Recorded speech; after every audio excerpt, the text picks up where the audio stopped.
श्री कृष्णा श्री कृष्णा श्री कृष्णा श्री कृष्णा। गुरुर्ब्रह्मा गुरुर्विष्णु गुरुर्देवो महेश्वरः गुरुः साक्षात् परं ब्रह्मा तस्मै श्री गुरवे नमः। तस्मै श्री गुरवे नमः। आपदामपहर्तारं दातारं सर्वसम्पदां लोकाभिरामं श्रीरामं भूयो भूयो नमाम्यहम्।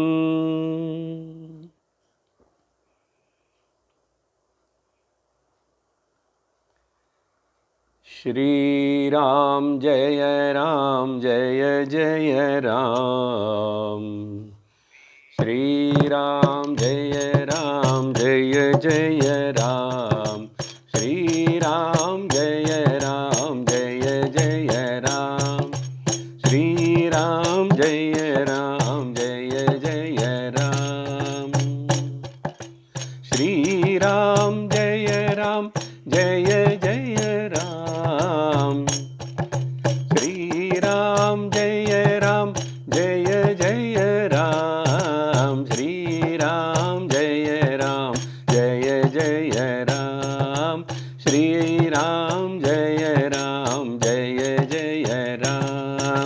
जय राम।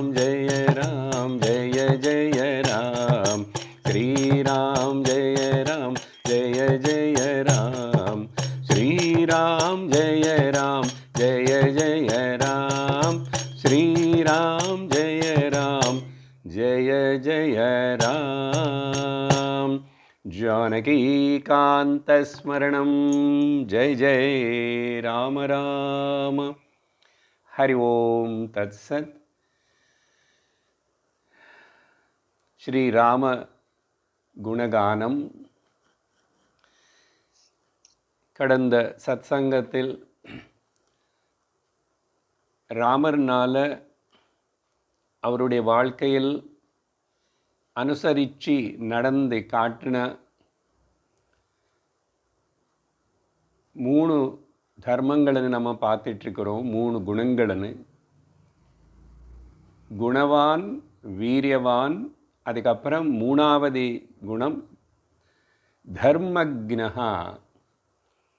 அதில் கிட்டத்தட்ட 6 சந்தர்ப்பங்கள், 6 விதமான எபிசோட்ஸ் நம்ம பார்த்திருக்கோம். அதில் என்ன நம்ம தெரிஞ்சுக்கிட்டோம்? எப்படி மாத்ருபக்தி ரூபமா, பித்ருபக்தி ரூபமா புத்திர தர்மத்தின்னு செய்கிறது. புத்திர தர்மம்னு சொன்னாவே அதுக்கு அடிப்படையாக இந்த 2மே வந்துடும். அதில் மாத்ருபக்தி, பித்ருபக்தி. அப்புறம் குரு பக்தி தனியாக தான் சொல்லணும். அப்படி என்ன? சிஷ்ய தர்மம். சிஷ்யனா குருவிட நான் எப்படி இருக்கணும்னு அந்த குரு பக்தி காட்டுறதுக்காக சிஷ்ய தர்மம். அதேபோல் ராஜாவாக இருந்தாலும் சாதாரண மனுஷனாக இருந்தால் கூட நம்மளுக்கு வேண்டியது இன்னொன்று இருக்க, ராஷ்டிர பக்தி. அதுதான் ராஜதர்மம் அப்படின்ற பேரில் நம்ம பார்த்துட்ருக்குறோம். அது இன்னைக்கு ஆரம்பிக்கணும். ராஜதர்மம் ஆர் ராஷ்டிரபக்தி. இங்கே ஒரு ராஜான்னு சொன்னால் எப்படி இருக்கணும் அப்படின்னா 2-3 விஷயங்கள் மட்டும் அன்றைக்கி நான் சொல்லியிருக்கேன். ஆரம்பித்து ராமர் கல்யாணம் ஆனதுக்கப்புறம் 12 வருஷம் அயோத்தியில் இருந்தார். அவருடைய அப்பா இவர் நீ யுவராஜாவாக அனௌன்ஸ் பண்ணுற வரைக்கும், அதுக்கப்புறம்தான் காட்டுக்கு போக வேண்டியது வந்தது. அந்த சமயத்தில் அவர் பிரஜர்களுக்கு எல்லாருக்கும் நடுவில் போய் பார்க்கறது, விசாரிக்கிறது, சம்பிரதிக்கிறது, அவங்களுடைய யோகக்ஷேமங்களை கேட்குறது இதெல்லாம் செஞ்சுட்டே இருக்கிறார். அதனால மக்களுக்கு எல்லோருக்கு அயோத்தியிலோ ராமர் மேலே அவ்வளோ பிரியம், அன்பு. அதுக்கப்புறம் வனவாசத்துக்கு வந்தார். அங்கேயும் முனிவர்களுக்கு ரட்சணை கொடுத்துட்டு ஜனஸ்தானத்தில் இருக்கிற ராட்சசன் எல்லாரையும் சம்ஹாரம் பண்ணி அங்கேயும் நல்ல விதமாக அங்கே ராஜதர்மத்தினை பண்ணி காட்டினார். அவர் ராஜாவா இல்லைன்னா கூட க்ஷத்ரியனால் காட்டுக்கு வரும்போது அம்பு வில்லோடு தானே வந்தார். அதனால் தர்மத்துக்கு நான் இப்போ காட்டில் இருக்கேன், நானும் ஒரு முனிவர் போல தான் வேஷம் போட்டிருக்கேன், அதனால் நான் எந்த ஒரு ஹிம்சை பண்ண மாட்டேன் அப்படின்னு இல்லை ராமர். இது தற்காலத்துக்கு வந்த ஒரு சன்னிவேசம், ஒரு சந்தர்ப்பம். காட்டில் போய் இப்படி வனவாசம் பண்ணுறது அநேது. ஆனால் அவர் அங்கேயும் முனிவர்களை ரட்சணை பண்ணார். அதுக்கப்புறம் பார்த்தா அதர்மமாக இருக்கிற வாலி, அந்த வானருக்குள்ள அப்படி அவனை கூட வதம் பண்ணி அங்கேயும் வானர்கள் எல்லாருக்கும் ரட்சணை கொடுத்தார். அதுக்கு பிறகு லங்கைக்கு போய் ராவணனால ராட்சச குலத்திலேயே அவங்களுக்கு எல்லாருக்கும் ஒரு ரொம்ப சங்கடமான சூழ்நிலை வந்தது. அப்போது ராவணனு கூட சம்ஹாரம் பண்ணி அங்கே கூட அவருடைய அனுசரர்களாக இருக்கிற மிச்சம் யார் மிச்சம் இருக்கார் அவங்க எல்லாருமே ரட்சணை பண்ணி இந்த விதமாக ராவணனு சம்ஹாரம் சமயத்தில் நிறைய ராட்சஸ்கள் எல்லாரும் சத்தி போனால் கூட லோகங்களுக்கு எல்லாருக்கும் ரட்சணை கிடைச்சது. ஏன்னா லோகத்தில் எல்லா மேலே கீழே லோகம் எல்லாமே ராவணன் ராவணனால் பயந்துட்டு உட்கார்ந்துருக்காங்க. அதனால லோகங்களுக்கு எல்லாத்துக்கே ரட்சணை கொடுத்தார். இந்த விதமாக ராமர் ராஜ்யபரணம் பண்ணார். அதுக்கப்புறம் கூட ராமராமா அதுக்கப்புறம் அயோத்திக்கு வந்தார். திரும்பி பட்டாபிஷேகம் நடந்தது. அப்போது என்ன பண்ணாராமா, வால்மீகி எதிராரு ராமர் அவருடைய ராஜ்யத்தினை சும்மா பரணம் பண்ணுறதில்லை, பூஜிச்சிட்டார், உபாசனை பண்ணார் அன்னு சொல்கிறார். ராமர் ராஜ்யத்தினை சேவிச்சாராமா. பாருங்கோ, ராமோ ராஜ்யமுபாசித்வா பிரம்மலோகம் பிரயாஸ்யதி. அந்த விதமாக 11,000 வருஷம் ராஜ்யபக்தி தேசத்தினை பூஜிச்சாராம் அவர். பாருங்கோ, இது தெரிஞ்சிருந்தால் நம்ம நாட்டுக்கு நம்ம எப்படி பக்தியோடு இருக்கணும். அதனால தான் மானவ சேவையே மாதவ சேவான்னு சொல்லி அப்படி இருக்கிறதுனால தான் வால்மீகி எழுதுறாருங்க. ராமஹா ராஜ்யம் உபாசித்வா, ராஜ்யத்தினை உபாசனை பண்ணார். இது என்ன, என்னுடைய இஷ்ட தெய்வம் வீட்டில் இருக்கிற கடவுள்னா நான் உபாசனை பண்ணுறேன், பூஜை பண்ணுறேன். அவருக்கு ஜனங்கள் எல்லாமே ஜனார்தன் போல் தான். அதனால் இந்த உலகம் மொத்தம் பகவத் ஸ்வரூபம்னு இப்போ இது ஒரு ராஜாவாக இருக்கிற ராமருக்கு மட்டும்தான் இருக்கணும் இந்த குணங்கள்.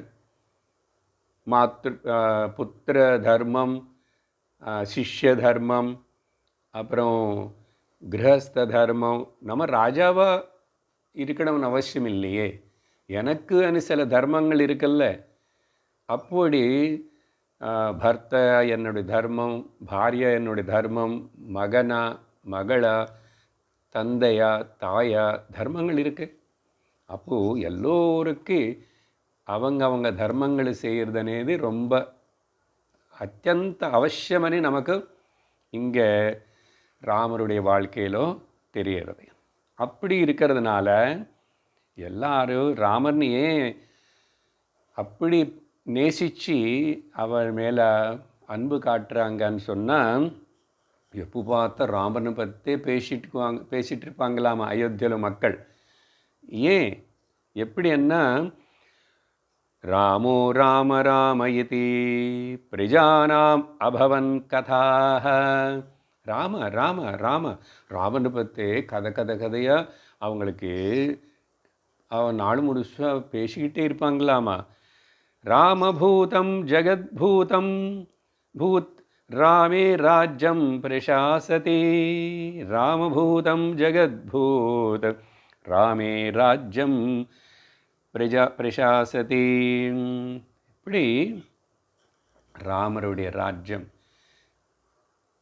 அப்படின்னு நினச்சி பார்க்கணும். சும்மா மனசில் நினச்சி அப்படிப்பட்ட ராமராஜ்யம் என்னது எப்படி இருக்கும் அப்படின்னு சொல்லிட்டு, அதனால் இப்பு லோகத்தினை பார்த்து நம்ம இப்போ விஷயங்கள் நடக்கிறது பார்த்து நம்ம நினச்சிக்கூடாது. நம்ம பாவனையில கல்பனையில் அப்படி இருக்கணும். அதனால ஏமா பூதேவி ஆசைப்படுறாராமா, ஓஹோ இப்படிப்பட்ட ஒரு மனிதன் பூமி மேலே இருந்து வாழ்ந்து தர்மத்தினை நடத்தி காட்டுறாருன்னா பூதேவிக்கு உடம்பு மேனு சிலுக்கிறதாமா.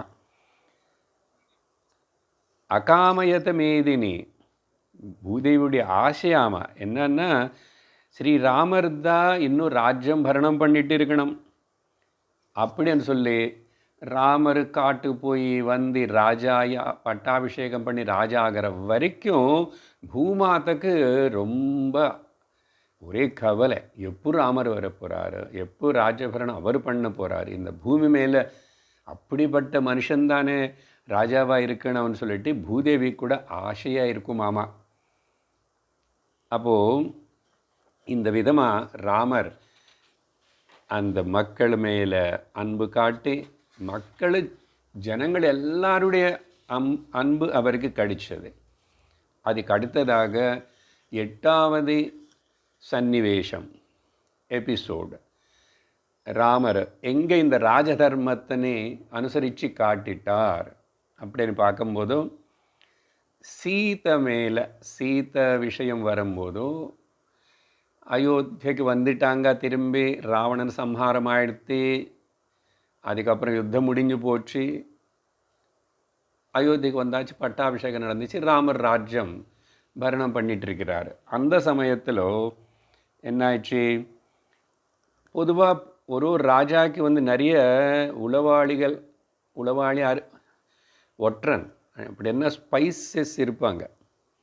அவங்க வந்து ராஜ்யத்தில் என்ன நடந்துகிட்ருக்கு, மக்கள் என்ன நினச்சிட்ருக்காங்க, என்ன பேசிகிட்ருக்காங்க அப்படின்னு சொல்லிட்டு இன்ஃபர்மேஷன் அடிக்கடிக்கு ராஜா கிட்ட வந்துகிட்டே இருக்கும். அப்படி இருக்கும்போதோ ஒரு நாள் என்ன ஆயிடுச்சு, ஒரு இடத்துல ஒருத்தனும் அவருடைய பாரியன் வந்து அவர் சந்தேகப்பட்டார். அவருடைய மனைவி பற்றி சந்தேகப்பட்டு பெரிய சண்டை நடக்கிறது. அப்போ சுற்றி இருக்கிற பெரியவங்க எல்லாருமே அந்த ஊரில் அவனை வந்து சமாதானப்படுத்திட்டு, கொஞ்சம் இந்த சண்டை வேண்டாம், நீங்கள் இப்படியெல்லாம் நினச்சிக்காது, உங்கள் மனைவினை நீங்கள் ஏற்றுக்கணும், ஒன்றும் அவங்க தப்பு பண்ணலன்னு இப்படியெல்லாம் பேசுகிறாராமா. யாரோ சுற்றி இருக்கிற பெரியவர்கள் மக்கள் அந்த ஊரில். அப்போது என்ன சொல்கிறாருன்னா, அந்த ஒருத்தன் அவனை வந்து ஒரு என்னது துணி துவைக்கிறவன் தோபி இருப்பானே வந்தார் அப்படின்னு சொல்லி கதையில் இருக்கு. என்ன சொல்கிறாரம்மா, அவன் சீதாதேவியோடைய பியூரிட்டி அதே சந்தேகப்பட்டு அவன் சொல்கிறான். அந்த ஊரில் இருக்கிற பெரியவர்கள் கேட்ட, ஒரு வருஷம் இன்னொருத்தர் ராஜ்யத்திலோ அவனுடைய கஸ்டடியிலோ இருந்து வந்த அப்படிப்பட்ட ஒரு என்னது கப்பட்டம் ஆன பாரியனை ஸ்வீகரிக்கிறதுக்கு மனைவினை நீங்கள் நன்னு ஒத்துக்கணவனை நீங்கள் சமாதானப்படுத்தணும்னு பார்க்குறீங்க. ஆனால் ஒரு வருஷம் ராவணனுடைய ராஜ்யத்தில் லங்கையில் பந்தியாக இருந்த சீத்தனு ஏற்றுக்கினது போல் நான் ராமர் போல் அப்படிப்பட்ட ஆள் இல்லேன்னு சொன்னான். புரியுறதா? ராமர் சீதை ஒரு வருஷம் ராவணனுடைய கஷ்டத்தில் இருந்தால் கூட அவனு என்ன ராவணன் சீத்தனை தொடாமல் இருந்திருப்பாரா? சீத்தை மேலே கை வைக்காமல் இருந்துப்பாரா?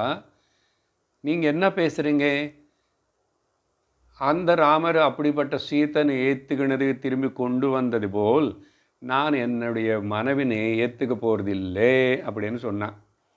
இது அந்த உளவாளி ஒருத்தன் கேட்டிருக்கான். அப்போ ராமர் ஒரு நாள் இவங்க இன்ஃபர்மேஷன் எல்லாம் கொடுக்கும்போதோ இது சொன்னாங்க. இப்படி சொன்ன உடனே ராமருடைய மனசு அப்படி உடைஞ்சு போயிடுது. ரொம்ப துக்கப்பட்டார். இப்படியா ஜனங்கள் பேசுகிறாங்க என்னுடைய சீத்தனை பற்றி? அப்படியே இன்னொருத்தன்னு கூப்பிட்டார், இன்னொரு ஒற்றன்னு கூப்பிட்டார். அவர்கிட்ட கேட்டால் அவர் சொன்னார், இன்னும் வேறு ஏதாவது இடத்துல இப்படியே பேசுகிறாங்க மக்கள். இல்லை, இவர் ஒருத்தன் தானே. அவனு சொன்னான், இல்லை ராஜா ராமா, அங்கங்கே கூட மக்கள் இப்படி தான் பேசிகிட்ருக்காங்க உங்களை பற்றியும் சீத்தனை பற்றியும் அப்படின்னு சொல்லிட்டு சொல்கிறான். அப்போ ராமருக்கு பெரிய தர்ம சங்கடம் ஆயிடுச்சு.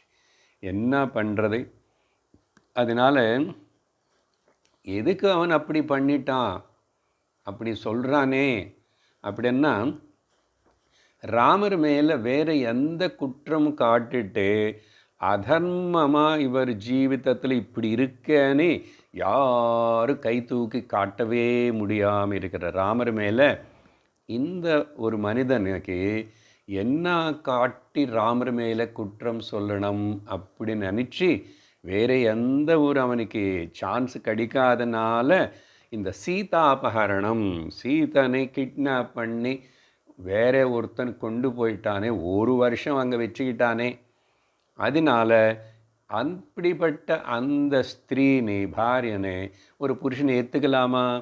இது காட்டி அவனு சொல்கிறான் ஜனங்களுக்கு நடுவில்.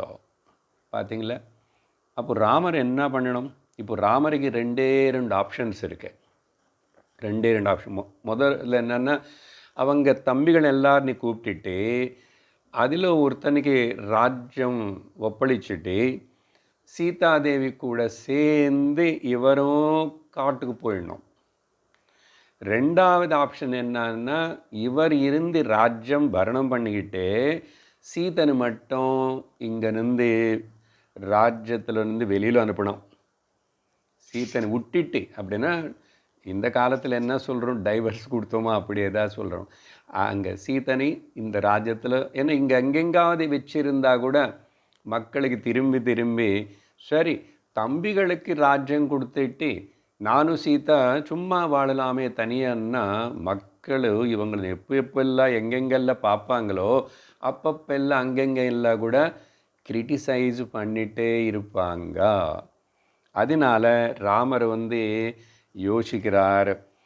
அப்போது அவருக்குள்ளேயே அவர் நினச்சார், ஒருவேளை நாங்கள் 2 பேரும் பிரிஞ்சிருந்து நான் சீதனை ஏற்றுக்காமே அவங்கள விட்டுட்டா இந்த நாட்டில் பிரஜைகள் எல்லோரும் அவங்க சந்தோஷப்படுவாங்க, அவங்களுக்கு திருப்தி ஏற்படும்னு சொன்னால் நான் சீதனை விட்டி கொடுக்கறதுக்கு சித்தம். அப்போ என்னாகும், நாங்கள் 2 பேர் மட்டும்தான் கஷ்டப்படுவோம், பிரிஞ்சு இருக்க வேண்டியதானே. ஆனால் நாட்டில் அத்தனை மக்கள் சந்தோஷப்படுவாங்களே அப்படின்னு சொல்லி ஜனங்களோட அபிப்பிராயத்தினே அதை ஏற்றுக்கிட்டு, அப்போ நான் செய்யலைன்னா அவங்களோட அபிப்பிராயத்தை நான் திரஸ்காரம் பண்ணுறது போல் தானே ஆகிடும். அப்போ அவங்க எப்பவுமே இனிமேல் அசாந்தியாக தான் இருப்பாங்க, என்னை பற்றி தப்பாகவே பேசுவாங்க, சீதனை பற்றி தப்பாக பேசுவாங்க. அப்போது இந்த சீதை மேலே அவங்களுக்கு இருக்கிற அபிப்பிராயம் இது எப்பவுமே அப்படியே சாஸ்வதமாக இருந்து போயிடும், அப்படி நடக்கக்கூடாது அப்படின்னு சொல்லி தம்பிகளின் எல்லாருன்னு முதல்ல கூப்பிட்டுட்டு கேட்குறார். ஆனால் ஒரு தம்பி கூட ராஜ்யம் ஏற்றுக்கிட்டு அண்ணா அண்ணி தனியாக காட்டுக்கு போகிறதோ விட்டி போகிறது అనేది ஒரு தம்பி ஒத்துக்கலை. நமக்கு தான் தெரியுமே, தம்பிகளன்னா அண்ணா ராம லக்ஷ்மண பரத சத்ருக்னல் தான் அப்போ இப்போ எப்போ லோகத்தில் உதாரணத்துக்கு நம்ம எடுத்துக்கிட்டு பேச வேண்டியிருக்கு. அதனால வேறு வழி இல்லாமல் இனிமே சீதாதேவினி தான் தனியாக அனுப்புறதுக்காக உட்டி கொடுக்கறதுக்காக ராமர் நிர்ணயம் பண்ணார். எவ்வளவோ உள்ள சோகம், எவ்வளவோ கவலை இருக்கு மனசில். ஆனால் கூட ராமர் அந்த ரொம்ப கஷ்டத்தோட துக்கத்தோடு தான் வெளியில் காட்டுக்காமே அப்போது ராமர் லக்ஷ்மணனை கூப்பிட்டுட்டு சீதாதேவினை கொண்டு போய் காட்டுக்கு அனுப்பலை, அந்த வால்மீகி ஆசிரமத்துக்கு பக்கத்தில் அங்கே கொண்டு போய் விட்டுடு அப்படின்னு சொன்னார். லக்ஷ்மணனு கூட அதுக்கு ரொம்ப தவிச்சுக்கிட்டான், கஷ்டப்பட்டான், ஒத்துக்கலே. கடைசியில் அண்ணா சொல்கிறாருன்னு சொல்லி அண்ணா சொன்னது செய்யணும்னு கிளம்பி சீதனை கொண்டு போய் விட்டு வந்தார். சரி, இதே விஷயம் இப்போது இது எவ்வளோ ரொம்ப டெலிகேட் பாயிண்ட்டு. சீதனே திரும்பி அனுப்புறது இப்படியெல்லாம் அது என்ன ஓகே, ஒரு வருஷம் அப்படி பனிஷ்மெண்ட் மாதிரி அனுப்பிச்சதே இனிமேல் திரும்பி அவங்களனே ஏற்றுக்க முடியாது, கூப்பிட முடியாது. அப்படி பண்ணும்போது பாருங்க, இந்த மாதிரி டெசிஷன் எடுத்ததுக்கப்புறம் இன்னொரு விஷயம், இங்கே அப்போ அயோத்தியை விட்டுட்டு வனவாசத்துக்கு போகும்போது மந்திரிகள், ரிஷிகள், பிரஜா எல்லாரும் ராமர் காட்டுக்கு போகக்கூடாதுன்னு சொன்ன அவங்க எல்லாரும் இப்போது ஒருத்தர் கூட வாய் திறந்து பிரஜைகள் எல்லாரும் தப்பு நாங்கள் அப்படி பேசினது ராமா, நீங்கள் சீத்தனை அனுப்ப வேண்டாம் நீ ஒருத்தனு கூட கேட்கல. கூட கேட்கல. மந்திரிகள் ஏன் கேட்கலன்னா ராமருடைய அவருடைய மனநிலையை அவங்களுக்கு தெரியும். அவங்களுக்கு இதையும் சொல்ல முடியாது, அதையும் சொல்ல முடியாதனால அவர் அப்படியே மந்திரிகள் எல்லாரும் கும்மன்னு இருக்காங்க. ஆனால் பிரஜைகள் யாராவது சொல்லலாம் இல்லையோ, தடுத்தலாம் இல்லையோ, சீத்தனை அனுப்பாதுங்கோ அப்படின்னு சொல்லவே இல்லை. அப்படின்னு அர்த்தம் என்ன? சீத்தை சரி அனுப்பிச்சதுக்கு அப்புறம் திரும்பி போய் கொண்டு வாங்கோ எப்படியாவது, வேண்டான்னு யாரும் சொல்லலை. அதனால மட்டுமில்லை, அப்போ மட்டுமில்லை, இப்போ கூட இப்போ இந்த சீத்தனை ராமர் காட்டுக்கு அனுப்பிச்சாரு, இது தவறு அப்படின்னு சொல்லி பட்டிமன்றம் போட்டு ராமர் மேலே இப்போ நிந்த போட்டி கை காட்டி குற்றம் சொல்கிற பேசுகிறவங்க நிறைய பேர் இருக்காங்களே இல்லையா? அது எந்த கட்சி, எந்த வகை, எந்த சட்டை போட்டுக்கினவனா, கருப்பா சிகப்பா, யாரோ ஒருத்தர் பேசுகிறாங்களே. இது அசல் இந்த மாதிரி டிஸ்கஷனுக்கு எடுக்க வேண்டிய விஷயமா? ராமாயணம் ஒழுங்காக படிச்சியா? ராமனை பற்றி ஒழுங்காக புரிஞ்சுக்கிட்டியா? அதனால் ஒரு மனுஷனுக்குள்ள கொஞ்சமாவது சாத்விக சத்குணங்கள் இல்லாமல், தெய்வீ குணங்கள் இல்லாமல் ராமனை பற்றியோ கிருஷ்ணனை பற்றியோ புரிஞ்சுக்க முடியாது. ராமருடைய ஹிருதயம் புரிஞ்சுக்கணும்னா உனக்கு கொஞ்சமாவது சம்ஸ்காரங்கள், நல்ல குணங்கள் இருக்கணும். ராமருக்கு அத்தனை குணங்கள் இருக்குது. அதேபோல் கிருஷ்ணனோட ஹிருதயம் புரிஞ்சுக்கணும்னா கூட நமக்கு அந்த தகுதி இருக்கணும்.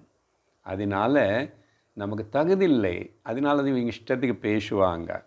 முதல்ல என்னன்னா, ராமாயணத்தினே ஒரு மனசில் பயாஸ்னஸ் இல்லாமல், பக்ஷபாத புத்தி இல்லாமல் ஒரு ஆச்சாரியர்கிட்ட முழுசாக நீ கேட்கணும். நீயா படிச்சுக்கூடாது. ரோட் சைடு ஃபுட்பாத்தில் கிடச்ச புக்கெல்லாம் எடுத்துட்டு ராமாயணம் అని ராமர் கதலைன்னு சொல்லிட்டு இப்படி கிண்டல் பண்ணும்போது எதுனது அதெல்லாம் படித்தா வராது.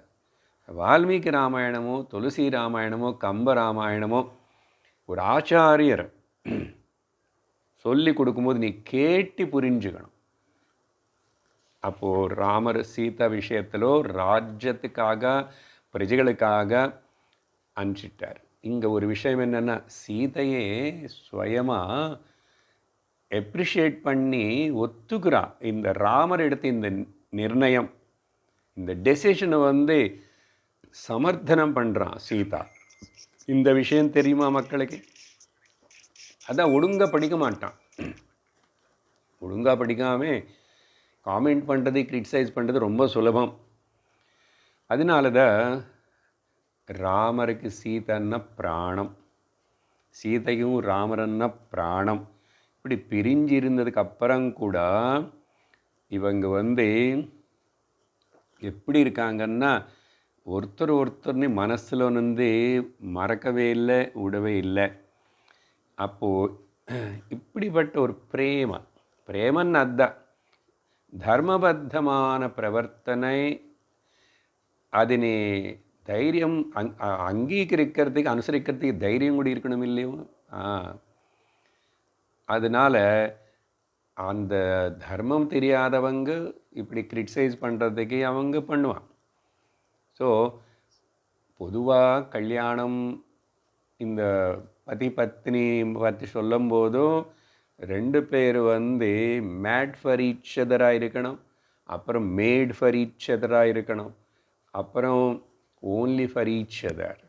ஸோ ராமா சீதா பிரிஞ்சிருந்தால் கூட ஒருத்தருக்காகவே. அதனால தான் ராமர் அதுக்கப்புறம் எத்தனையோ காரியங்கள் பண்ணுறதுக்கு, அவருக்கு பாரியம் இல்லைன்னா பக்கத்தில் சில கர்மகாண்ட காரியங்களும் யக்ஞம் யாகம் பண்ண முடியாதனால சீதாதேவியுடைய சுவர்ண விக்கிரகத்தை பண்ண வச்சுட்டு பக்கத்தில் வச்சுக்கிட்டு தான் அந்த காரியங்களும் பண்ணிகிட்டே இருக்காரு.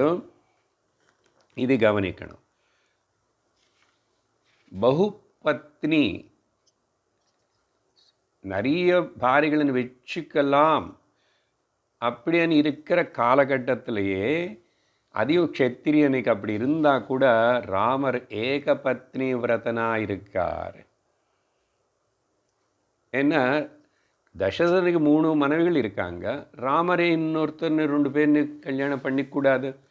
பார்த்தீங்களா, அப்பா பண்ணாரன்னு சொல்லி இல்லை, அப்பா அப்படி பண்ணால் கூட அது சாமானிய தர்மமாக அப்படி இருந்தால் கூட சமுதாயத்தில் ராமர் அத்தியந்த ஆதர்ஷமூர்த்தியாக இருந்து காட்டணும். அதுக்காக ஏகபத்னி விரதனாக இருக்காரு. பகுபத்னி ஸ்வீகாரம் அங்கீகாரம்ல இருக்கிற காலத்தில் இது புரிஞ்சுக்கணும்.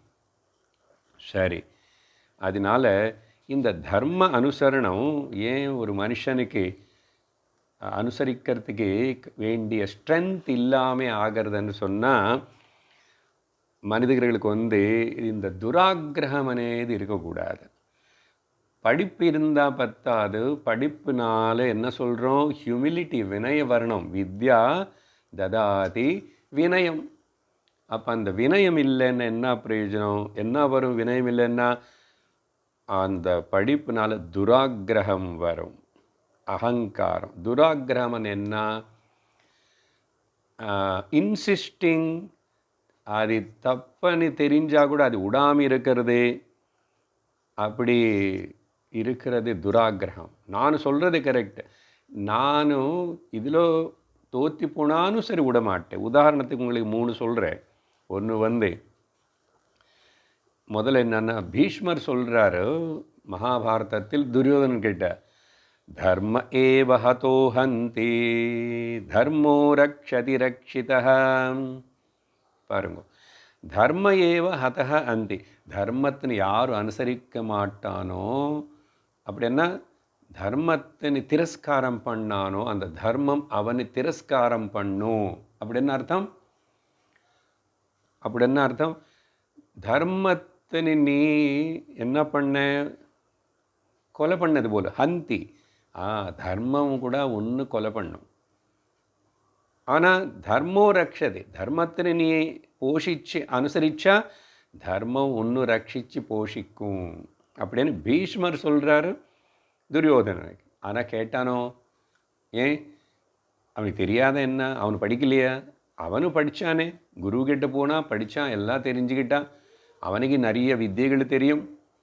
ஆனால் துராகிரகம் அப்படின்னா ஒரு பிடிவாதம், தவறு அதர்மத்தினை விடுறதுக்கு ஒத்துக்காத ஒரு டைப் ஆஃப் மென்டாலிட்டி பேர் துராகிரகம். இன்சிஸ்டிங், எம்ஃபசைசிங், இது bad opinion and the bad action. ரெண்டாவது பாருங்க, ராவணன் விஷயத்திலே பார்க்குறான். துளசி ராமாயணத்தில் இது எழுதுறாரு, நமக்கு ராமாயணத்தில் காணப்படுறது. என்ன சொல்கிறாருன்னா, நான் சீத்தனை I will keep Sita even sages and Vibhishana Mandodari want him. என்ன அவங்க எனக்கு சஜஷன் கொடுத்தாங்க நிறைய சேஜஸ்கள். ராவணா இப்படியெல்லாம் நீ பண்ணக்கூடாது. விபீஷணன் சொன்னார், மண்டோதரி மனைவி சொன்னா பதிவிரதா. ஆனால் என்ன சொல்கிறா, அவங்களெல்லாரும் சொன்னால் கூட நாங்கள் சீத்தை நீங்கள் வச்சுக்கிறது தான். என்ன ஆயிடுச்சு அப்புறம்? அந்த துராகிரகம் என்ன பண்ணிச்சு? ராவணனுக்கு படிப்பு இல்லையா? 4 வேதங்கள் தெரியும், 6 வேத அங்கங்கள் தெரியும், எல்லாமே தெரியும். ஆனால் வினயம் ஹியூமிலிட்டி இல்லை அவனுக்கு. சத் சு கிரகம் இல்லை, சு ஆக்ரகம் இல்லை, நல்லது எடுத்துக்கணவன் ஆக்ரகம் இல்லை, துராகிரகம் இருக்கு. 3வது எக்ஸாம்பிள் அர்ஜுனன் எடுத்து சொல்கிறேன். ஈவன் ஒரு டைப். அங்கே துரியோதனன் அவங்க 2 பேர் கூட ஆரோகன்ஸு ரஜோகுணம். இங்கே அர்ஜுனன் பற்றி நமக்கு தெரியும். என்ன சொன்னால், நான் யுத்தம் பண்ண மாட்டேன்,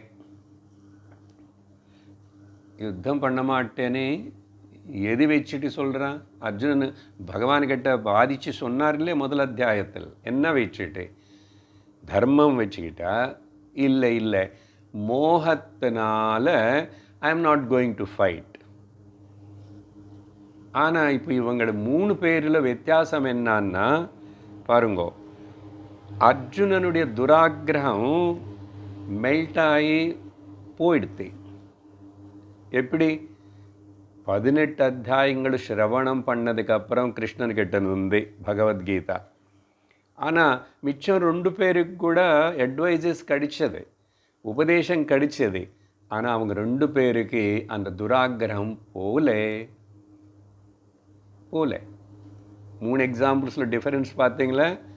அதனால் நமக்கு தெரியாமல் அப்படி இருந்தால் கூட இது நீக்கிக்கணும் அப்படின்னு சொல்லி ஒரு குருவுக்கு சரணம் ஆகணும். பகவானுக்காவது சரணம் ஆகிட்டுன்னா துராகிரகம் எப்படி வரும்? அதுக்கு சரணாகத்தன்னு ஏதோ சும்மா அப்படி தலை குனிஞ்சு வணங்கி நமஸ்காரம் பண்ணுறதில்லை, ஸ்ரவணம் பண்ணணும். ஸ்ரவணத்தினால அர்ஜுனுடைய துராகிரகம் மெல்ட் ஆகி போயிடுத்து, மாறிட்டான், புரிஞ்சுக்கிட்டான், யுத்தம் பண்ணுறது தயாராகிட்டான். இப்படி ராமர் வந்து அவருடைய ராஜதர்மத்தினை அழகாக எங்கேயுமே காம்ப்ரமைஸ் ஆகிறதில்லை. எத்தனை இதுக்கு மேலே கஷ்டமான சூழ்நிலை நமக்கு யாருக்காவது வருமா வாழ்க்கையில்? பாருங்க. ஆனால் அப்படியே ஃபேஸ் பண்ணார். ராஜ்யத்தனே ஒரு பக்கம் என்ன முக்கியம், சாமானிய தர்மம் விசேஷ தர்மம்னு 2 பேசிட்டு வந்துட்டுருக்குறோம். எப்போ இந்த 2த்துக்கு ஒரு மோதல் ஏற்படுறதோ அங்கே ரொம்ப நம்ம யோசிச்சுட்டு டெசிஷன் எடுக்க வேண்டியது இருக்கு. உதாரணத்துக்கு ராமருக்கு மனைவினி பார்த்துக்கிறது, அப்பா சொல்கிறது கேட்கறது, இப்படி எல்லாம் கூட குரு சொல்கிறது கேட்குறது சாமானிய தர்மம்.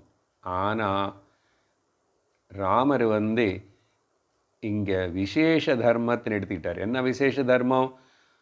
சமாஜம், பிரஜைகள், சமஷ்டி மக்களுக்கு நல்லது எதையோ அது தர்மம் அப்படின்னு சொல்லிட்டு விசேஷ தர்மத்தின் அனுசரித்தார். இப்போது அடுத்த விஷயம், நம்ம இந்த ராமாயணத்தில் இந்த விசேஷ தர்மத்தினை எங்கெங்கே யார் யாரெல்லாம் டிமான்ஸ்ட்ரேட் பண்ணாங்க ராமருடைய சேர்ந்து. ராமனை பற்றி தான் இப்போ நிறைய பார்த்தோம். பட் இன்னும் கொஞ்சம் அதர் கேரக்டர்ஸ் வேறு யாராவது கொஞ்சம் பேர் இந்த விசேஷ தர்மத்தினை அனுசரிக்கிறதுக்கு தயாராக இருந்து பண்ணாங்களோ அப்படின்னு கேட்கும்போதும் கண்டிப்பாக தெரிஞ்சுக்கணும். முதல் கேரக்டர் விபீஷணர். அண்ணாவுடைய பேச்சு மதிக்கிறது అనేది லோகத்தில் అందరికీ சாதாரண தர்மம். அப்போ அப்படி இருந்தால் கூட பெரியவர்கள் அண்ணா அப்படிப்பட்டவங்களுடைய பேச்சின் தாண்டி நம்ம போகக்கூடாது அப்படின்னா அது சாமானிய தர்மம். ஆனால் ஒருவேளை அந்த அண்ணா அந்த பெரியவர் நம்ம வீட்டில் அவனும் அதர்மமாக இருந்தால், கட்ட மார்க்கத்தில் போயிட்டு இருந்த, அப்போ என்ன பண்ணணும்? முதல் அவனை கொஞ்சம் கண்டிக்கணும். அவர் பெரியவர் தான், அண்ணா தான், விபீஷணன் அதான் பண்ணார். அப்போது அப்படி கண்டிக்கிறதுன்னா கொஞ்சம் சொல்லணும், இது தவறு, இப்படி பண்ணக்கூடாதுன்னு சொல்லி தம்பி அண்ணனுக்கு சொல்லலாம், தப்பு ஒன்றும் இல்லையே. ஏன்னா நல்லதுக்காக பண்ணுறான். அப்போது அப்படி நல்லது சொல்லி கொஞ்சம் கண்டிக்கிறது செஞ்சால் கூட கேட்கலன்னு வச்சுக்கோங்க, என்ன பண்ணணும்? அவன் விட்டுணும். விட்டுட்டு நம்ம எதுக்காக இருக்கிறோமோ அந்த தர்மத்தை நம்ம பண்ணணும். விபீஷணன் அதுதான் பண்ணார். இப்படிப்பட்ட இந்த ராவணன் அண்ணா கிட்ட இருக்கிறதுக்கு பதில் நான் சர்வலோக ஈஸ்வரான பிரபுவான தர்மாத்மான ராமர்கிட்ட போய் சரணடைகிறேன்னு சொல்லி ಶರಣಾಗತಿ பண்ணார். விசேஷ தர்மத்தின்னு ஸ்வீகரிச்சார், சாதாரண தர்மத்தின்னு திரஸ்காரம் பண்ணார். புரிஞ்சுதா இப்போது? அப்போது என்ன புரிஞ்சுக்கணும்? கெட்டதனேது ஏதாவது நமக்குள்ளே இருந்தானோ, நமக்கு சுற்றி இருக்கிறவங்களுக்கு கூட இருந்தால் கூட உடனே அதை நிர்மூலனம் பண்ணுறதுக்கு முயற்சி பண்ணணும். எப்பவுமே ஒருக்காக அதுக்கு நம்ம வத்தாசு கொடுக்கக்கூடாது. அதேபோல் தர்மம் யாருக்குள்ளே இருந்தாலும் சரி, கடைசியில் சத்ருவுக்கு உள்ள கூட ஏதாவது நல்லது இருந்தாலும் அது நம்ம எப்பவுமே பாராட்டி அதை நம்ம கவனித்து நம்ம ஸ்வீகரிச்சுக்கலாம். இதுதான் விபீஷணன் பண்ணார். அண்ணா கிட்ட இருக்கிற இந்த அதர்மமான பிரவர்த்தனை பார்த்தாரு, ராமர்கிட்ட இருக்கிற தர்மமான பிரவர்த்தனை பார்த்தாரு. அதனால் ராமர்னு போய் சரணடைஞ்சு அவரை பக்கம் இருக்கிறது நல்லதுன்னு சொல்லிட்டு, இது ஏதோ கட்சி மாற்றுறது போலோ, ஒரு எனக்கு லங்கா ராஜ்யம் கடிக்கணும்னோ அதுக்காக பண்ணல, தர்மத்தை அனுசரிச்சார். ராமர்னு போய் சரணாகதி பண்ணாருன்னா தர்மத்துக்கு சரணாகதி பண்ணார். இது நம்ம அந்த விபீஷணனுடைய கேரக்டரில் இந்த விசேஷ தர்மம் புரிஞ்சுக்கணும். அடுத்ததாக ராமருடைய தம்பிகள் இருக்காங்க இல்லையோ, 3 பேர் இருக்காங்க, லக்ஷ்மணா, பரதா, சத்ருக்னன். இவங்க எல்லாரும் கூட விசேஷ தர்மத்தினு தான் பிடிச்சிக்கிட்டாங்கோ, சாதாரண தர்மத்தினே விட்டுட்டாங்க. அந்த அவசர சமயம் வரும்போது ராமர்னி வனவாசத்துக்கு போகணும்னு சொன்ன சந்தர்ப்பத்தில் லக்ஷ்மணன் என்ன சொன்னார தெரியுமா? ரொம்ப தசரதன் அப்பா மேலே லக்ஷ்மணனுக்கு ரொம்ப கோபம் வந்துச்சு. அண்ணா, நீ ஒரு ஆக்ஞை கொடு, பர்மிஷன் கொடு, நான் அப்பானி ஜெயிலில் வச்சுட்டு இந்த ராஜ்யத்தினை உனக்கு வரபோல் நீ உனக்கு பட்டாபிஷேகம் நடக்கிற போல் நான் பார்த்துக்கிறேன் அண்ணா. இது இப்படி சொல்கிறது, அப்பான் மேலே கோச்சிக்கிறது, இது தப்பு தானே? தப்பு தான். ஆனால் அங்கே விசேஷ தர்மம் அண்ணா தர்மமூர்த்தி, ஒரு குற்றம் செய்யாததுக்கு எந்த தவறில்லாமல் அவர் எதுக்கு இப்படி இந்த சிக்ஷை அனுபவிக்கணும்? அதேபோல் பரதன் அம்மாவே கைகேயி இந்த வரம் கேட்டால் ராமர்னி காட்டுக்கு போக சொல்லேன்னு வந்ததுக்கப்புறம் அவனுக்கு ஊர்னு வந்தால் பரதனுக்கு தெரிஞ்சதுக்கப்புறம் எப்படி திட்டான்னா அவங்க அம்மானு கண்டபடி திட்டான். உனக்கு எனக்கு சம்பந்தம் இல்லை, உனக்கு கூட நான் இனிமேல் பேச மாட்டேன், உனக்கிட்ட தங்க மாட்டேன் அப்படின்னு, நீ எனக்கு அம்மாவே இல்லை அப்படின்னு சொல்லி பேசுறது நிறுத்திட்டான். Almost he abandoned her. யார்? கைகேயினி, அம்மா, தாயினி. அப்படி பண்ணலாமா? மகன் பண்ணலாமா? ஆனால் பண்ணிட்டான். அப்படின்னா இங்கே சாமானிய தர்மம் அம்மா அதர்மமாக இந்த மாதிரி வரம் கேட்டு தர்மாத்மான என்னுடைய அண்ணன் எந்த காரணத்தினால காட்டுக்கு போக சொல்கிறாங்க? என்கிட்ட ஒரு வார்த்தை சொன்னாங்களே, எனக்கு ராஜ்யம் வேணுமா, நான் கேட்டானா, அவங்களுக்கு கொடுத்தா கூட நான் ஏற்றுக்குவானா, இதெல்லாம் யோசிக்காமல் நான் வரத்துக்கு முன்னாடி இப்படி பண்ண அந்த தாய் தாய் தான், ஆனால் அதர்மமாக இருக்கிறதுனால தாயினி தியாகம் பண்ணுறேன்றார். பண்ணிட்டார். அதுக்கப்புறம் அங்கே தங்கலை இல்லையா, ஊருக்கு வெளியில் தானே நந்தி கிராமத்தில் சின்ன குடிசை போட்டிட்டு அங்கே முனிவர் போல் வாழ்ந்தார், அண்ணா அங்கே வாழ்கிறது போல். அதனால பரதன் இப்படி. சரி, சத்ருக்னனும் அவன் என்ன குறைச்சல? எப்போ இந்த மாதிரி பரத சத்ருக்ன 2 பேர் தான் மாமா வீட்டுக்கு போனாங்க. திரும்பி வந்தப்போ தான் இப்படியெல்லாம் நடந்துச்சு. அண்ணா காணும், அண்ணி காணும், அப்பாவும் இறந்திருக்கார். இப்படி இருக்கும்போதோ எப்படி யாருனால என்ன நடந்துச்சு நல்லா தெரிஞ்சது. இந்த மந்தர கூனி கைகேயி அம்மாவுக்கு இப்படி சொல்லி அப்படி பண்ணான்னு தெரிஞ்சதுனால சத்ருக்னன் போய் மந்தர முடி பிடிச்சிட்டு எடுத்துகிட்டு வந்து, நான் இவங்களை இப்போவே இங்கே வட்டிடுவேன். ஒரு ஸ்திரீன்னு இப்படி சொல்லலாமா? முடி பிடிக்கலாமா? எடுத்துக்கிட்டு வரலாமா? அப்படின்னு கேட்டால் அது தவறு தான். ஆனால் சாமானிய தர்மம் அது. இப்போது விசேஷ தர்மம் எங்கள் அண்ணா அப்படின்னு சொல்லிட்டு அவனும் கூட விசேஷ தர்மத்தினே அனுசரிச்சிட்டான். இப்போ இங்கே லக்ஷ்மணன் விஷயம் பார்க்கும்போது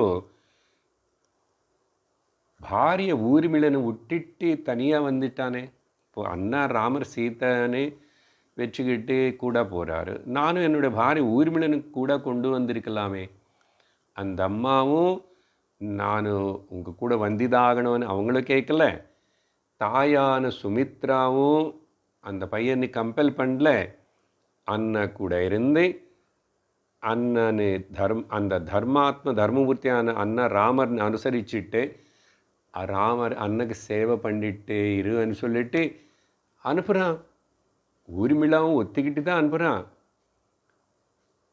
அப்போது எவ்வளோ தியாகம் பண்ணுறாங்க பார்த்தீங்களா? அதனால தான் இதெல்லாம் பார்த்தோம்னா சாமானிய தர்மத்துக்கு விருத்தமாக இருந்தால் கூட அவங்களுக்கு எல்லாருக்கும் ராமர் சத்யவான், தர்மவான், தர்மத்துக்கு இன்னொரு பேர் ராமர். ராமோ விக்கிரவான் தர்மம்னு அவங்க புரிஞ்சுக்கிட்டாங்க. அதனால் ராமருக்கு எப்படிப்பட்ட ஒரு சின்ன ப்ராப்ளம் கஷ்டம் வந்தால் இவங்க தாங்க மாட்டாங்க இந்த 3 பேர். அப்படி தானே இருக்கணும். நிஜமான தர்மத்தினை தெரிஞ்சுக்கிறாரு பாருங்க. ராமரேன்னு சொல்லிட்டா இவரும் ராமருக்கு சமமாக இருக்காங்க தர்மத்தை அனுசரிக்கிறதுல. அதனால தான் விசேஷ தர்மத்தினை அவங்க ஃபாலோ பண்ணாங்க. சாமானிய தர்மத்தினை அனுசரிக்கணும் நார்மலாக பார்த்தா. அதுக்கப்புறம் வேறு யாருன்னு பற்றி பார்க்கணும். சரி, இந்த மாதிரி இதில் நம்ம என்ன கற்றுக்கிறோம் அப்படின்னா, இங்கே கொஞ்சம் பக்தி விஷயம் அதெல்லாம் சொல்லும் போது சரி இவங்களுக்கு எல்லாருக்கும் என்ன ராமர் கடவுள் பகவானன்னு தெரிஞ்சதா அப்படின்னா, இது 3 பேர் என்ன பண்ணாங்கன்னா, இதில் நம்ம என்ன கற்றுக்கணும்னா, நம்ம வாழ்க்கையை பகவானுக்கு செய்கிற சேவையாக முதல்ல நம்ம ஏற்றுக்கணும். ரெண்டாவது, எது பண்ணால் கூட பகவானுக்காக பண்ணுறே அப்படின்னு சொல்லிட்டு பாவத்தோடு செய்யணும். எப்பவுமே தர்மத்துக்கு நம்ம சப்போர்ட் பண்ணணும், தர்மத்தை பக்கம் நம்ம சாஞ்சிக்கணும். அது அப்போது இந்த விஷயத்தில் பார்த்தா பகவந்தனுக்கு பகவானுடைய சொத்து நம்ம. அதுதான் சரணாகத்திலோ இது அவங்க என்ன சொல்லுவாங்கன்னா அனன்ய சேஷத்துவம். நம்ம எல்லோரும் பகவானுடைய சொத்து. இதுதான் லக்ஷ்மணனும் அனுசரித்து காட்டினதே. அதனால தான் லக்ஷ்மணனை வால்மீகி என்ன கூப்பிடுறாருன்னா ராமாயணத்தில் ஐஸ்வர்யவான். ஐஸ்வர்யவான், ஐஸ்வர்யம் அவனுக்கிட்ட மட்டும்தான் இருக்கா என்ன? ஏன் அப்படி கூப்பிடுறாருன்னு சொன்னால், லக்ஷ்மணன் ஏதாவது விட்டுட்டார். பாரிய குடும்ப சுகம் விட்டுட்டார், தாயுடைய பக்கத்தில் இருக்கிறது தாய் சேவனை விட்டுட்டாரு. எதுக்கன்னா பகவானுக்காக அந்த சேவா பாக்கியத்தினை மட்டும்தான் அவர் ஏற்றுக்கிட்டார். அப்படின்னா புரிஞ்சது, அண்ணா இவர் சாதாரணமான அண்ணா இல்லை. இது அவர் அப்படி பண்ணார். நம்ம பகவான் விஷயத்தில் அப்படி இருக்கணும். அதனால் ஐஸ்வர்யவான்னு கூப்பிடுறார். ஸோ லோகத்தில் யார் ஐஸ்வர்யவான், யார் பகவானுக்கு சொந்தமாயிடுறாங்களோ அவங்க அகிஞ்சன, ஒன்றும் இல்லைன்னா கூட அவனு பாக்யவான் தான் அப்படின்னு புரிஞ்சுக்கணும். இதுதான் அனன்ய சேஷத்துவம். அதேபோல் பரதன் விஷயத்தில் பார்த்தோம்னா இவர் என்ன பண்ணார், பாரதந்திரதா. அப்படின்னா நானும் அடிமை சேவகனாக இருக்கேன். அண்ணனுடைய பாதுகைகளை கொண்டு போயிட்டான். வனத்துக்கு அங்கே காட்டில் இருக்கும்போதும் ராமருடைய பாதுகைகள் எடுத்துகிட்டு தலைமையில் வச்சுக்கிட்டு கொண்டு போய், இது நானும் சிங்காசனத்தில் வச்சுட்டு ராஜ்யம் பரணம் பண்ணுறேன், நானும் உனக்கு சேவகன், பாதுகைகள் தான் ராஜா அப்படின்னு சொல்லிட்டு பாரதந்திரம், ஐ ஆம் யுவர் சர்வெண்ட் அப்படின்னு பாவத்தோட பண்ணி ராமர் திரும்பி வந்ததுக்கப்புறம் பாருங்கோ, அந்த குறிப்பிட்ட டைமுக்கு வரலன்னா நான் பிராணம் விடுறேன்னா ராமர் வந்துட்டார். எல்லாம் கொடுத்து சொல்கிறாரு, அண்ணா நீ கொடுத்த இந்த பொறுப்பு, உன்னுடைய பாதுகைகளை வச்சுட்டு நான் ராஜ்யபரணம் பண்ணியிருக்கேன், அந்த பாதுகைகளினால் என் அனுகிரகம் பண்ணி ராஜ்யத்தில் செல்வம் எல்லாம் 10 மடங்கள் இன்க்ரீஸ் ஆகிடுது, எல்லாமே இன்க்ரீஸ் ஆகிடுது. எல்லா டீட்டெயில்ஸு காட்டுறார் பரதன் ராமர்கிட்ட. பாண்டாகாரம் 10 மடங்கள் ஜாஸ்தியாக இருக்குது. இதெல்லாம் அந்த பாதுகைகள் உன்னுடைய தர்மம் செஞ்ச வேலை, உனக்கு நான் சேவகன் அறிந்து பண்ணிட்டே என்னார். அதனால் இப்படிப்பட்ட பாவத்தோட வாழ்க்கையிலும் பகவானுடைய சொத்து நம்ம, பகவானுக்கு நம்ம நமக்கு சுதந்திரம் இல்லை, பரதந்திரம் இந்த பகவான் கையில் இருக்கிறோன்னு நினச்சிட்டா, அப்படி இருக்கும்போது அப்படிப்பட்டவனுக்கு என்ன பயம் இருக்கும், எங்கே அபஜயம் இருக்கும்? எத்திர ராமோ பயம் நாத்திர, எங்கே ராமர் இருந்தால் அங்கே பயம் இருக்காது. பார்த்தீங்களா? ஏன்னா ராமர் எங்கே ராமோ அப்படி என்ன அர்த்தம், எங்கே தர்மம் இருக்கோ அங்கே பயம் இருக்காது. நாஸ்தி தத்திர பராபவ, அங்கே பராபவம் தோல்வி கூட இருக்காது. அதனால் இப்படிப்பட்ட விஷயம்லோ அடுத்தது பாகவத சேவை. யாரு சத்ருக்னன் என்ன பண்ணி காட்டினார் நமக்கு, பரதன் பாகவதன், பகவானை நம்ம புரிஞ்சுக்கணும், சேரணும், பகவத் அனுகிரகம் நமக்கு அடிக்கணும்னா நம்ம பாகவத சேவை பண்ணணும். இங்கே பாகவத சேவைன்னா குரு சேவை. அதனால்தான் பாகவதோத்தமர்கள் பாகவத சேவையே பகவத் சேவையாக சொல்லப்படுறது. முக்கியமாக அந்த பாகவத தர்மம் பேசுகிற பாகவத மகாபுராணம் அந்த பக்தி சம்பிரதாயத்தில். அதனால் பாகவத சேஷத்துவம் இந்த சத்ருக்னன்கிட்டேருந்து நம்ம கற்றுக்கிறோம். பரதன் என்ன பரதன் பகவான் ராமச்சந்திர புருவுடைய பக்தன். அந்த பக்தனுக்கு நான் சரணாகதி பண்ணி அவர் சொன்னது செஞ்சால் என்னுடைய வாழ்க்கையை ஃபுல்ஃபில் ஆகிடும்னு சொல்லி அவர். ஸோ இந்த மாதிரி அப்புறம் இந்த சத்ருக்னனு பற்றி சொல்லும்போது அங்கே என்ன வருதுன்னா, அமிர்த துல்லியமான அந்த பாயசத்திலோ கடைசியாக மிச்சமாக இருக்கிற இன்னொரு பங்கு யாருக்கு கொடுக்கணும் அப்படின்னு சொல்லி திரும்பி அதை கொண்டு போய் அவர் அந்த கைகேயிக்கே கொடுத்தார், சுமித்திரக்கு கொடுத்தார். இல்லை, கடைசியை கொடுத்துட்டு சுமித்திரக்கு திரும்பி கொடுத்தாரு. என்ன சொல்லி கொடுக்குறார் அங்கன்னா, வால்மீகி எதிராக அமிர்த துல்லியமான அந்த கடைசி ஒரு பாகம் பாயசம். அதுதானே பாயசம் கிடைச்சதில்லை. புத்திரகாமேஷ்டி யாகம் பண்ணதுக்கப்புறம். ஏன் இது அமிர்த துல்லியம்னு சொல்கிறாருன்னா, அமிர்த துல்லியமான அப்படிப்பட்ட ஒரு சத்ருக்னனு பிறக்க போகிறா இதில் இருந்து. அதனால பாருங்க அந்த வேர்ட்ஸை எப்படி உபயோகப்படுத்துகிறார். ராமன் சேவகனுக்கு சேவகனாக இருக்கிறது அப்படின்னு. அதனால தான் அடியாருக்கு அடியார்கள், அடியாருக்கு அடியார் சொல்லுவாங்களே இந்த பக்தி சம்பிரதாயத்தில். அப்படிப்பட்ட அந்த ஒரு ஒரு ஒரு பக்தனுக்கு எங்காவது நான் ஒரு தொண்டு செஞ்சிட்டு இருந்தால் போதும் எனக்கு பகவத் பிராப்தி, பகவான் பிரசன்னன் ஆயிடுவான்னு. விசேஷ தர்மம் இந்த பாகவத தர்மம் அப்படின்னு கூட புரிஞ்சுக்கணும். சரி, இது இங்கே இருக்கிற உதாரணங்கள் பார்த்தோம். பாகவதத்தில் ரொம்ப கிளியர் ஒரு எக்ஸாம்பிள் என்னென்னா நம்ம பிரகலாதன். பிரகலாதன் கதை நம்ம எல்லோருக்கும் தெரியும். அவர் பிரகலாதன் ராட்சச இரண்யகசிபு பிள்ளை. அப்பானி மதிக்கிறதுலோ, அப்பானி பூஜிக்கிறதுலோ, அப்பானி கௌரவிக்கிறதுலோ இவன் சாமானிய தர்மத்தின் எதுவுமே விடலை.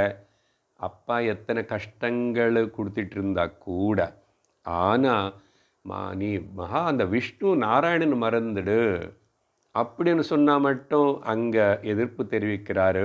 ஏன் விசேஷ தர்மத்தின்னு எடுத்துக்கிட்டார். யார்? நம்ம பிரகலாதன். பிரகலாதன் கூட அதுக்கப்புறம் ரொம்ப நாள் ராஜ்யபரணம் பண்ணார். ஒரு ராஜாவா, புத்திரனா, பர்த்தையா, பக்தனா அவருடைய ரெஸ்பான்சிபிலிட்டி எல்லாம் கரெக்டாக நிறைவேற்றிட்டு. ஆனால் விசேஷ தர்மம் ரொம்ப கிளியர்லி எவிடெண்ட்டாக தெரிகிறது. ஏன்னா நீ பகவானை மறக்க சொன்னால் நீ அப்பாவாக இருந்தால் கூட நான் ஏற்றுக்க மாட்டேன். இந்த கன்விக்ஷன் இருக்கணும் இல்லை. அதனால தான் ஒரு அம்மாவோ ஒரு அப்பாவோ தர்மத்தினே புரோத்சாகம் பண்ணாமல் ஒரு குழந்தைனையும் நீ அப்படி இருக்கக்கூடாது, இப்படி இருக்குன்னா நீ அம்மாவாக இருந்தால் அப்பாவாக இருந்தால் கூட அது அதர்மமாக நீ சொன்னால் நான் செய்ய மாட்டேன். அப்போது அசல் ஒரு மனுஷனுக்கு தர்மாதர்மங்கள் என்னன்னு தெரியணும் முதல்ல. இதுக்கு பார்த்திங்கன்னா நம்ம பாகவத மகாபுராணத்திலேயே 5வது ஸ்கந்தத்தில் ரிஷபதேவ சரித்திரம் இருக்குது. அந்த ரிஷபதேவ சரித்திரத்தில் என்ன உபதேசம் பண்ணார்? அவருக்கு 100 குழந்தைகள். ரிஷபதேவனு கூட பகவானுடைய ஞான கலாவதாரம். அவர் உபதேசம் அப்படி பண்ணும்போதோ எங்கள் பாரு லோகத்தில் முண்டகோபனிஷத்தில் ஏ விதமாக சொல்லப்பட்டதோ அப்படிப்பட்ட ஒரு ஸ்லோகம் சொல்லி, அவித்யாயாம் அந்தரே வர்த்தமானா அங்கே அந்தேனைவ நீயமான யதாந்தாக குருடர்கள் அவனை இன்னொருத்தனுக்கு வடி நான் காட்டுறேவான்னு கூட்டிகிட்டு போகிறான் கை பிடிச்சிட்டு. அதே பொழுது அவித்தியில் இருக்கிறவனும் அதர்மத்தில் இருக்கிறவன் நான் உன்னை கூட்டிகிட்டு போகிறேன், உனக்கு நல்லது காட்டுறேன்னு சொல்லிட்டு எப்படி அவனு அவித்தியில் இருக்கிறவன் சுற்றிட்டு இருக்கிறவனும் வித்தியன்னு கொடுக்க முடியுமா? அதர்மத்தில் நடந்து இருந்து வாழ்ந்துட்டு இருக்கிறவன் தர்மத்தின்னு நமக்கு சொல்லித்தர முடியுமா? அப்போது இந்த மாதிரி தான் லோகத்தில் நிறைய பேர் இருப்பாங்க. அப்படி சொல்லும்போது என்ன சொல்கிறாரு தெரியுமா? பாருங்க. குருர்ன சஸ்யாத் ஸ்வஜனோ ந சஸ்யாத் பிதா ந சஸ்யாத் ஜனனீ ந சாஸ்யாத் தெய்வம் ந தத்ஸ்யாத் ந பிதஷ்ச ந பதிஷ்ச சஸ்யாத் நமோச்சயேத்யஹ சமுப்பேத மிருத்யும். வாழ்க்கையில் ஒருவேளை குருவே உன்னை இந்த அதர்மமான இப்படிப்பட்ட அந்த காரியம் பண்ணு, உனக்கு ஞானமும் மோட்சம் இதெல்லாம் எதுக்கு அப்படின்னு யாராவது ஒரு குருவாக இருந்து நமக்கு சொல்லி விஷயத்தை நீ மாற்றி இப்படி சொன்னால் அப்படிப்பட்ட குருவே இல்லை. என்ன பண்ணணும்? சாமானிய தர்மம், ஓ குருவா பெரியவரா நமஸ்காரம் பண்ணிவிட்டு நம்ம வழியில் நம்ம போகணும். பிரகலாதன் அப்படி தான் பண்ணா. அதேபோல் சொந்த ஜனங்கள் மக்கள் யாராவது நம்ம வேதாந்தம் கேட்குறோம், சிரவணம் பண்ணுறோம், சத்சங்கத்தை போகிறோன்னா விரும்புவாங்களே சொல்லுங்க. நம்ம வீட்டில் அம்மா அப்பா பெரியவங்களாக இருந்தாலும் வயசாக இருந்தால் கூட அவங்க கேட்குறதில்ல, நம்மளுக்கு போகிறதே அவங்க பிடிக்காது. என்ன கீதா கிளாஸா, பாகவதம் கிளாஸா, எங்கே போகிறேன் அப்படின்னு சொல்லிட்டு நம்மளை தடுத்துவாங்கன்னா கிரிட்டிசைஸ் பண்ணுவாங்க, விரும்பலை. அப்படி இருந்த ஜனங்கள் சுற்றி இருந்து ஏதாவது சொன்ன விட ஸ்வஜனோ நசஸ்யாத், அவங்க சொன்னது கேட்காது, அவங்களுக்கு கூட ஒரு நமஸ்காரம் சொல்லி நீ உன்னோடியில் போ. இந்த மாதிரி அப்பா சொன்னாலும் சரி, அம்மா சொன்னாலும் சரி, புடைக்க கற்றுக்கோ. கொஞ்சம் ப்ராக்டிக்கலாக இரு. சும்மா தர்மம் நல்லா இருக்கணும்னா பணம் வருமா என்ன? நீ எப்போ செட்டிலாக போகிற, நீ எப்போ நிறைய சம்பாதிச்சு போகிற, இப்படி தான் அம்மா அப்பா சொன்னால் இந்த பையனுக்கு நிஜமாக தர்மம் என்ன தெரிஞ்சிருந்தா, சரியான குரு கிட்ட போயிருந்தா, அப்பா அம்மா அப்படி சொன்னால் கூட, அம்மா அப்பா நான் உங்களை மதிக்கிறேன், நமஸ்காரம் உங்களுக்கு, ஆனால் என்ன வழியில் நான் போகிறேன். அப்படி தானே மகாத்மர்கள் எல்லாரும் நிறைய பேர் இப்படி தான் பண்ணாங்க. அதே போல் சொல்லும் போது ஏதாவது ஒரு க்ஷுத்ர தேவதா ஒரு தேவதா ரூபத்தில் வந்து உன்னை ஏமாற்றி உனக்கு இது தரே அது தரே. யமதர்மராஜன் தேவதை தானே. நச்சிகேதனுக்கு ನಾನು உனக்கு மேனகா ரம்பா ஊர்வசி எல்லா தரே, எல்லா சுகம் தரே, ஸ்வர்க்கம் தரே, அது தரே இது தரேன்னு சொன்னால் அந்த பையனை ஏற்றிக்கிட்டானோ? நமஸ்காரம் பண்ணால் இதெல்லாம் எனக்கு வேண்டாம், நீங்களே வச்சுக்குங்கோ, நானும் கேட்டது உங்களுக்கு தெரிஞ்சிருந்தா, நீங்கள் கொடுக்கணும்னு விரும்பியிருந்தா சொல்கிறதுன்னா சொல்லுங்கோ அப்படின்னு சொல்லி கேட்டான். இல்லை, யமதர்மராஜ் குரு தான், நமஸ்காரம். அதனால தேவதை யாராவது கூட இப்படி அங்கே வரைக்கும் எதுக்கும் பிரகலாத சரித்திரத்திலேயே நரசிம்மசுவாமி வந்து சும்மா டெஸ்ட் பண்ணுறது, பிரகலாதனே உனக்கு ஏதாவது வேணுமா கேட்டுக்கோ, நீ சின்ன பிள்ளை, உனக்கு ஏதாவது நான் வரம் கொடுக்கணும்னு ஆசைப்படுறே அண்ணா. எவ்வளோ கெஞ்சி கேட்டால் கூட யாரோ நரசிம்மசுவாமி கெஞ்சி கேட்குறார் பிரகலாதன் ஒத்துக்கலே, சொல்லலையே, பகவானே நீயே இப்படி என்னை வந்து என் மனசில் இப்படி நீ வந்து டிசைர் வர போல் நீங்கள் பேசலாமா? ஏன் அப்படி பேசுகிறீங்க? இல்லை நீ சின்ன குழந்தை, எனக்கு பிடிச்சது, நீ உனக்கு நான் ஏதாவது கொடுக்கணும் வரம். நம்ம இன்டெலிஜென்ட் பிரகலாத் என்ன கேட்டால் நச்சிகேதன் போல், நீங்கள் அப்படி கொடுக்கறதா இருந்தால் என்ன கொடுக்கணுமோ தெரியுமா? என் மனசில் உங்களுக்கு எட்டுனந்து ஏதாவது கேட்கணும் அப்படின்னே ஒரு எண்ணமே வராமல் இருக்கிற போல் வரம் கொடுங்கோ. இதெங்க பக்தி. அதனால இது புரிஞ்சுக்கணும். அப்படி தவிர பர்த்தையாவது பாரியாவது இவங்க எல்லாரும் நம்மளை மிருத்யு நமக்கு வர இந்த ஜனனமன சம்சார சக்கரத்தை அவங்கள காப்பாற்றுவாங்க, ஞானம் காப்பாற்றும். இன்னும் ஞானத்தின்னு பிடிச்சிக்கோ, தர்மத்தின்னு பிடிச்சிக்கோ அப்படின்னு நமக்கு ரிஷபதேவ உபதேசத்திலோ இப்படி காணப்பட்டது. இது நிறைய உதாரணங்கள் அப்புறம் கூட பார்க்கலாம். சுவாமி விவேகானந்த வாழ்க்கையிலோ இப்படியெல்லாம் பார்க்கலாம். சரி, இப்படி புத்தன் வாழ்க்கையிலையும் தியாகம் பண்ணாங்க. சாதாரணமான விஷயங்களை தியாகம் பண்ணி சாமானிய தர்மத்தின் விசேஷ தர்மத்தினை எடுத்துக்கிட்டாங்க. நிறைய நம்ம ஃப்ரீடம் ஃபைட்டர்ஸு எதுக்கு அவங்களுடைய சொந்த சுகம் அதெல்லாம் குடும்பங்களை விட்டுட்டு நஷ்டப்போய் பிராணம நஷ்டமானால் கூட தேசமன் விசேஷ தர்மத்தினை பிடிச்சிக்கிட்டாங்க. அது புரிஞ்சுக்கணும். நம்ம இந்த மாதிரி நம்ம வந்து காம்ப்ரமைஸ் ஆகக்கூடாது. ஜீவன உபாதி அண்ட் ஜீவிதம், ஜீவன விதானம் ஜீவிதம், அப்படி பந்தங்கள் அப்புறம் அனுபந்தங்கள். ஆனால் இங்கே எல்லா இடத்துல கூட சாமானிய தர்மம் விசேஷ தர்மம், விருத்திபரமான நம்முடைய சொந்த வேலைன்னா சாமானிய தர்மம். ஆனால் ஜீவிதம் అనేది விசேஷ தர்மம். அதுக்கு ஒரு பரமார்த்தத்தை இருக்குல்ல, அது ஒரு புருஷார்த்தம் இருக்கே, இது புரிஞ்சுக்கணும். அதுபோல் இங்கே இந்த விசேஷ தர்மம் பற்றி இத்தனை எக்ஸாம்பிள்ஸ் பார்த்துருக்கோம். அதனால் இப்போது தர்மம் விஷயம் முடியறதே. ராமர் தர்மக்னன் சொல்லிட்டு தானே பேசிகிட்டு இருக்கிறோம். அதனால் தர்மம் என்பது அவங்க பண்ணல இவங்க பண்ணல அப்படியெல்லாம் பார்க்குறதுக்கு பதிலாக தர்மம் అనేది எப்படி எங்கே ஒரு மனிதனுடைய அவனுடைய இண்டிவிஜுவல் லைஃப்பில் வந்து அவனை அனுசரிக்கணும். அப்படி அனுசரித்தா ஒருத்தர் அனுசரிக்கணும். அப்போதான் அது பிரபஞ்சம் மொத்தம் பரிவர்த்தனை ஏற்படும். அதனால் individual change and individual commitment is more important అనేది புரிஞ்சுக்கணும். அதனால் వ్యక్తిగత லெவல் வெஷ்டி லெவலில் பண்ணணும். அப்படி இருந்து ஒரு மனுஷனுக்கு இந்த ஃபீலிங் வர வைக்கிறதுக்கு பேர் தான் அந்த இடம் அப்படி இருந்துச்சுன்னு, அந்த எஜுகேஷன் அப்படி இருந்துச்சுன்னு, அந்த சூழ்நிலை அப்படி இருந்துச்சுன்னு அதுக்கு பேர் ராமராஜ்யம். ஃபைனலாக கன்க்ளூட் பண்ணுறதுக்கு தர்மம் எது மேலே பேஸ் ஆகிருக்கு? 5 விஷயங்கள். கடைசி மெசேஜ் பாருங்க. நான், சமாஜம், சமுதாயம், குடும்பம், அப்புறம் இயற்கை பிரகிருதி, அப்புறம் பகவான்.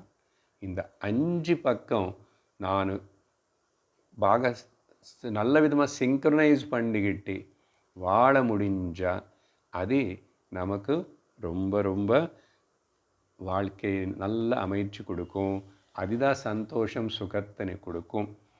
சாந்தி மந்திரம் முடிவு செய்கிறதுக்கு முன்னாடி ஒரு விஷயத்தினை யூடியூபில் சப்ஸ்கிரைப் பண்ணி கேட்குற பார்க்குறவங்களுக்கு ஒரு மெசேஜ் என்னன்னா, 4 ஆன்லைன் கிளாஸஸ்ஸு நம்ம வேதவாணி சத்சங்கம் பண்ணிகிட்ருக்கு.